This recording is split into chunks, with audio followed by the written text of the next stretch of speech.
I'm Christine, a 41-year-old homemaker. My husband, Mark, and I first crossed paths at work, eventually tying the knot after 5 years.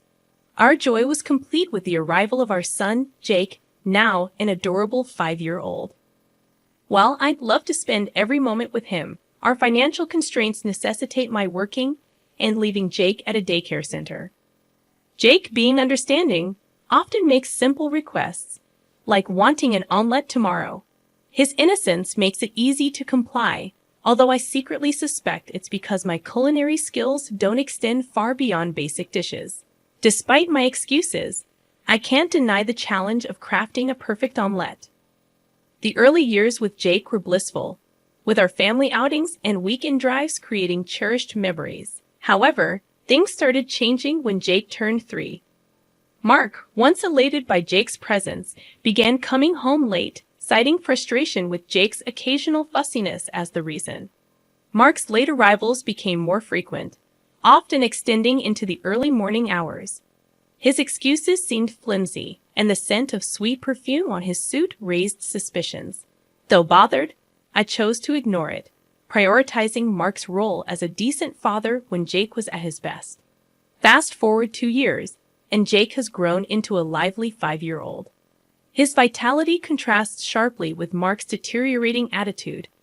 Mark's impatience surfaces even for trivial matters, like a spilled cup of tea. Attempts to address Jake's behavior result in Mark snapping and refusing to engage with him.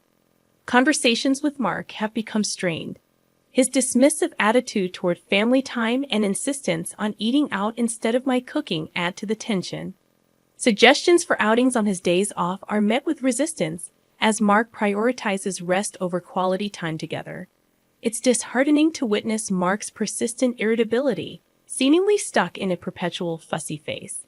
Despite my attempts to bridge the communication gap, our exchanges have devolved into arguments, leaving me to wonder if Mark will ever outgrow this phase at 40 years old. I once confronted him about his perpetual anger, asking why he was always so furious. As expected, he responded with his usual ire, claiming, "It's because you're useless, obviously. You're passing that on to Jake. I wish he turned out more like me." It was a hurtful statement, insinuating that all of Jake's positive traits were inherited from him, while any negative qualities came from me. I found it hard to believe his audacity. My frustration with Mark escalated, with his words and actions causing me considerable emotional pain. Thoughts of divorce crossed my mind, as he seemed one step away from ending our marriage due to his behavior and lack of respect for our family. Despite it all, I stayed, holding on to the love I still had for my husband. Even though Jake was scared of Mark, he clung to a semblance of affection for his father. Living with a husband who was perpetually in a bad mood wore me down, but I lacked the courage to break up our family. Then, one day, Mark brought up the topic of a trip with some colleagues from work. These colleagues were the ones he was close to, the ones reveling in their single lives. He casually informed me of his decision to join them on the trip. I questioned the rationale behind his sudden desire for a getaway. Mark expressed his frustration, claiming he had been patient for too long, sacrificing all his time for the family. According to him, I spent all the money he earned on useless luxuries. I retorted that I was not indulging in luxuries, and, in fact, contributed more to our family than he did. The harder I worked, the more money I made, but Mark seemed to put less and less into our family. His trip, financed by our shared resources, infuriated me. He declared, "I'm going away for a week from tomorrow, whether you like it or not. Don't complain." I was taken aback by the abruptness of his decision and felt my anger simmering. Before I could respond, Jake, who was supposed to be asleep, woke up. Panicked, I rushed to attend to him, apologizing for the disturbance. As I tried to put Jake back to sleep, I sensed something was wrong. His body felt hot, and he complained of a headache. In an instant, his eyes rolled up, and he collapsed. Frantically, I called for an ambulance. Mark, who I assumed would accompany us, refused to come along. Despite my frustration, I had no choice but to board the ambulance alone. Thankfully, the test results indicated a non-serious illness, but Jake was admitted for further tests. I called Mark to provide updates, balancing the urgency of the situation with the need to keep him informed. What do you want? I could sense his extreme annoyance, but with no time to worry about it. I quickly explained the situation and urgently asked him to bring a change of clothes for Jake's hospital stay. Are you joking? Was his incredulous response. I can't make it. I don't want to be late for tomorrow's trip, so I'm staying at my colleague's tonight. Are you serious? Your son is in the hospital, and you're still going on a trip. I exclaimed, hoping for some understanding. Of course I am. She doesn't need me there for a simple checkup. Jake is suffering from a high fever, so there's nothing I can do, he callously replied. Yes, there is. I asked you to. Before I could finish, he abruptly hung up. I tried calling again, but it went straight to voicemail. Frustration and anger surged through me. I didn't have his colleague's phone number to reach out for assistance. In the end, I called my parents and sought their help, feeling betrayed by Mark's callous abandonment of his son in the hospital. 2 strikes against him, and I could sense the 3rd strike looming. 3 days later, Jake's tests were over, and he was back to his usual energetic self. The results showed no problems, and he would be discharged from the hospital the next day. Planning to buy some pudding for him, I picked up my phone to check messages, and that's when it happened. It vibrated with an incoming call from a former colleague, Cindy. Christine, where are you? Cindy's voice sounded panicked. I'm at the hospital. Never mind that. It's an emergency, I replied, thinking it was related to Jake. Apparently, your husband died in an accident. I couldn't comprehend her words. What? This is a joke, right? But her voice on the other end persisted. In a panic, I ran out. The shocking fact that my husband had passed away was hard to grasp. My colleague continued with more unsettling details. Mark was on a trip alone with a woman, and she had driven into oncoming traffic, colliding with a tree. There had to be a misunderstanding. Mark was supposed to be with his male colleagues. The thought that he could have been killed in a car accident with a woman seemed impossible. In a frenzy, I called my parents and urgently asked them to look after Jake, feeling overwhelmed by the sudden turn of events. In a state of panic, I rushed to the hospital where my husband was admitted. Amid my frantic thoughts, I couldn't help but wonder why they had called the company before reaching out to me. Nevertheless, it seemed like the situation was not a fabrication, so I hastened to verify the details. According to my former colleague, the men who were supposed to be with my husband were safe. Unsurprisingly, they were not together. Mark hadn't even bothered briefing them about his fabricated alibi. He was with another woman. 3 strikes. 3 strikes. And it seemed Mark's actions had caught up with him. Doubts lingered about whether he had actually died, and I needed to confirm the truth. As I entered the hospital room, a rattle echoed.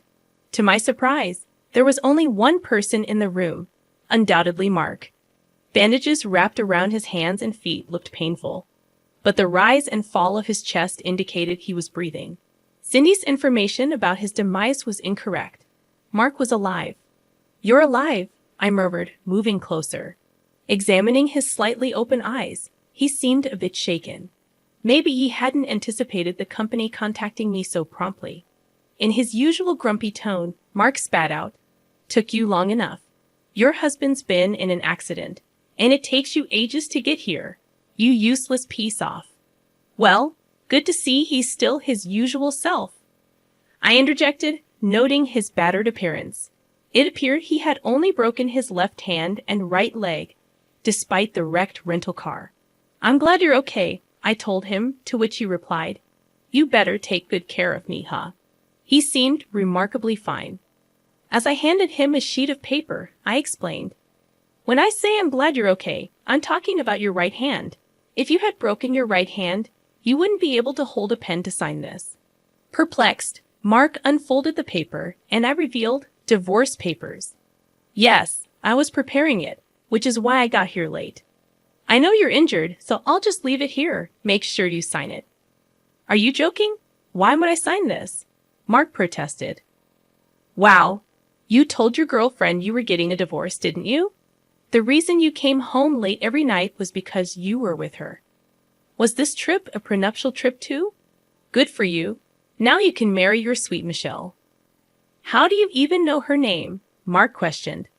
Because I spoke to her, obviously. In fact, before coming to your hospital room, I stopped by the woman's room. She was also in the same hospital.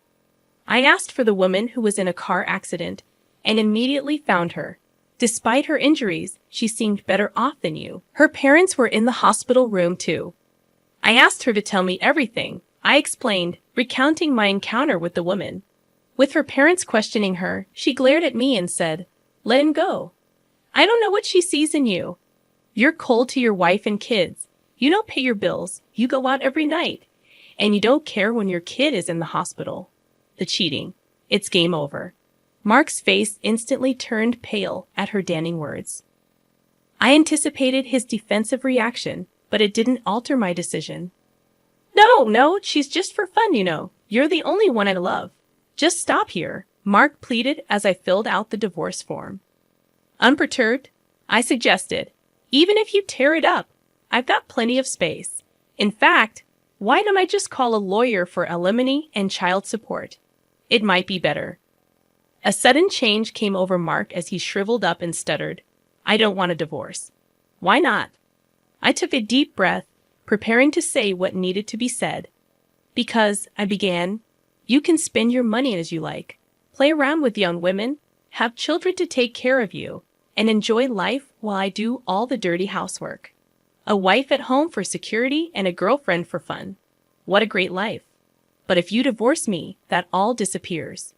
Mark's mouth hung open, and he seemed to lose his voice. I continued, "Wasn't it your perfect life plan? Now it's ruined. You can make a new life plan with Michelle, or whoever you like, but my son and I will not be part of it. Just pretend you died and have a new life." After saying everything I wanted to, I turned to leave the hospital room. Mark pleaded, wait, in a pathetic voice, but I kept walking. In the coming days, I initiated divorce proceedings and hired a lawyer. The discussions included Michelle, who was discharged from the hospital. When Mark claimed he had no intention of divorcing me, Michelle became furious, resulting in a heated argument. Mark resisted signing the papers, claiming I had ruined his life. Despite their conflicts, the divorce became official, and I received almost all the alimony payment I sought. After the discussions, my lawyer and I left the room, leaving Mark and Michelle still arguing. I wondered about the fate of their relationship, but my apathy prevailed. I told them, "I hope you have a lovely life together," before leaving the room, possibly being petty. Despite everything, Jake and I had returned to a peaceful life, free from Mark's mood swings. Regret lingered about not divorcing earlier, realizing Mark's attitude had caused my son pain.